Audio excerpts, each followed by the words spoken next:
ತಾಯಿ ಚಾಮುಂಡೇಶ್ವರಿ ದೇವರನ್ನು ತಾಯಿಯನ್ನು ದೇವರು ಅಂತೇಳಿ ಒಪ್ಪಿ ತಾಯಿಯ ಪೂಜೆ ಮಾಡೋದಕ್ಕೆ ಉದ್ಘಾಟನೆ ಮಾಡೋದಕ್ಕೆ ಹೋಗೋವಂಥ ಯಾವುದೇ ಧರ್ಮದ ಯಾವುದೇ ಮಹಿಳೆ ಆಗ್ಬೋದು, ಯಾವುದೇ ವ್ಯಕ್ತಿ ಆದರೂ ಅವ್ರಿಗೆ ಸ್ವಾಗತವನ್ನು ಕೊಡ್ತೀವಿ. ಅವರಲ್ಲಿ ಆ ನಂಬಿಕೆ, ಆ ಶ್ರದ್ಧೆ ಇರಲಿ ಅನ್ನೋದಷ್ಟೇ ನಮ್ಮ ಅಪೇಕ್ಷೆ ಇದೆ. ಆ ಶ್ರದ್ಧೆ ಮತ್ತು ಭಕ್ತಿ ಅವರಲ್ಲಿ ಇದೆ ಅಂತೇಳಿ ನನ್ನ ಭಾವನೆ. ಹಾಗಾಗಿ ಅವರು ಅದನ್ನು ಕ್ಲಾರಿಫೈ ಮಾಡಿ ಚಾಮುಂಡೇಶ್ವರಿಯಲ್ಲಿ ದಸರಾ ಉದ್ಘಾಟನೆ ಮಾಡಿದ್ರೆ ಬಹುಶಃ ಈ ಎಲ್ಲ ಸಮಸ್ಯೆಗೆ ತೆರೆ ಎಳೆದಂತಾಗುತ್ತೆ ಅನ್ನೋದು ನನ್ನ ವೈಯಕ್ತಿಕ ಅಭಿಪ್ರಾಯ. ಇದರಲ್ಲಿ ಯಾವುದೇ ರಾಜಕೀಯ ತೀರ್ಮಾನ ಅಲ್ಲ, ಇದು ವೈಯಕ್ತಿಕ ಭಾವನೆಗಳ ವಿಚಾರ.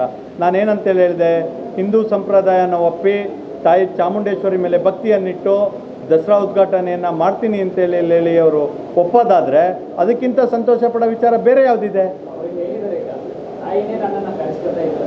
ಹಂಗಾದ್ಮೇಲೆ ಇದ್ರ ವಿಚಾರನೇ ಬರೋದಿಲ್ಲ. ನಾವು ಯಾರನ್ನು ವಿರೋಧ ಮಾಡೋದಕ್ಕೆ ಪ್ರಶ್ನೆನೇ ಇಲ್ಲ. ಅವರು ಹಿಂದೂ ದೇವತೆ ತಾಯಿ ಚಾಮುಂಡೇಶ್ವರಿಯನ್ನು ಒಪ್ಪಿ ದಸರಾ ಉತ್ಸವ ಅನ್ನೋಂಥದ್ದು ನಾವು ಭಾಳ ವಿಜೃಂಭಣೆಯಿಂದ ಹಿಂದೂ ಧರ್ಮ ನಡೆಸೋಂಥ ಒಂದು ಕಾರ್ಯಕ್ರಮ. ಆ ಕಾರ್ಯಕ್ರಮವನ್ನು ಉದ್ಘಾಟನೆ ಮಾಡಿಕೊಡ್ತೀವಿ ಅಂತೇಳಿ ಹೇಳಿದ್ರೆ ನಮಗೇನು ಸಮಸ್ಯೆ? ಯಾವುದೇ ಸಮಸ್ಯೆ ಇಲ್ಲ. ಮಾತನಾಡೋ ರೀತಿ ಒಂದೊಂದು, ಬೇರೆಯವ್ರು ಯಾರೋ ಹೇಳಿದ್ರು ಅನ್ನೋದಕ್ಕೆ ನಾನು ಅವ್ರ ವಕ್ತಾರ ಆಗಲಿಕ್ಕೆ ತಯಾರಿಲ್ಲ.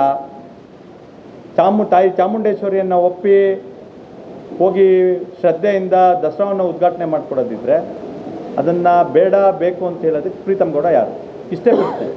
ಆದರೂ ಇದು ಉತ್ತರ ಇರೋಂಥದ್ದು ಒಂದೇನೇ, ಅವರು ನಮ್ಮ ನಂಬಿಕೆಯ ಮೇಲೆ ವಿಶ್ವಾಸವನ್ನಿಟ್ಟು, ಗೌರವವನ್ನಿಟ್ಟು, ಹಿಂದೂ ಧರ್ಮದ ಮೇಲೆ ಪ್ರೀತಿಯನ್ನಿಟ್ಟು ಹೋಗಿ ಉದ್ಘಾಟನೆ ಮಾಡಿಕೊಡ್ತೀವಿ ಅಂತೇಳಿ ಹೇಳಿದ್ರೆ ಸಮಾಜದಲ್ಲಿ ಇದಕ್ಕಿಂತ ಒಳ್ಳೆ ಮೆಸೇಜ್ ಏನಿದೆ? ಮುಂದಿನ ದಿನಗಳಲ್ಲಿ ಇದೇ ರೀತಿ ಬೇರೆ ಧರ್ಮದಲ್ಲೂ ಕೂಡ ಹೆಣ್ಮಕ್ಳಿಗೆ ಶಕ್ತಿಯನ್ನು ಕೊಡಲಿ ಅಂತೇಳಿ ಹೇಳಿ ತಾಯಿ ಚಾಮುಂಡೇಶ್ವರಿಯಲ್ಲಿ ನಾನು ಪ್ರಾರ್ಥನೆಯನ್ನು ಮಾಡ್ತೀನಿ. ತಾಯಿ ಹಾಸನ ಮೇಲೆ ಪ್ರಾರ್ಥನೆ ಮಾಡ್ತೀನಿ.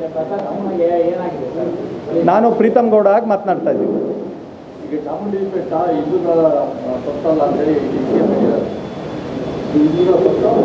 ಅವರು ಯಾವ ಆ್ಯಂಗಲಲ್ಲಿ ಹೇಳಿದಾರೋ ಮತ್ತು ಅವ್ರ ವಕ್ತಾರನಾಗಿ ಮಾತಾಡ್ಲಿಕ್ಕೆ ತಯಾರಿಲ್ಲ. ನನ್ನ ನಿಲುವು ಸ್ಪಷ್ಟ ಇದೆ. ನಮ್ಮ ದೇಶ, ನಮ್ಮ ಧರ್ಮ, ಅದರ ವಿಚಾರವಾಗಿ ಯಾರು ಕೂಡ ಲಘುವಾಗಿ ಮಾತನಾಡೋ ಅಂಥದ್ದನ್ನು ಹಿಂದೂ ಧರ್ಮದ ಯಾವುದೇ ವ್ಯಕ್ತಿ ಕೂಡ ಸಹಿಸುವಂಥ ವಿಚಾರ ಅಲ್ಲ.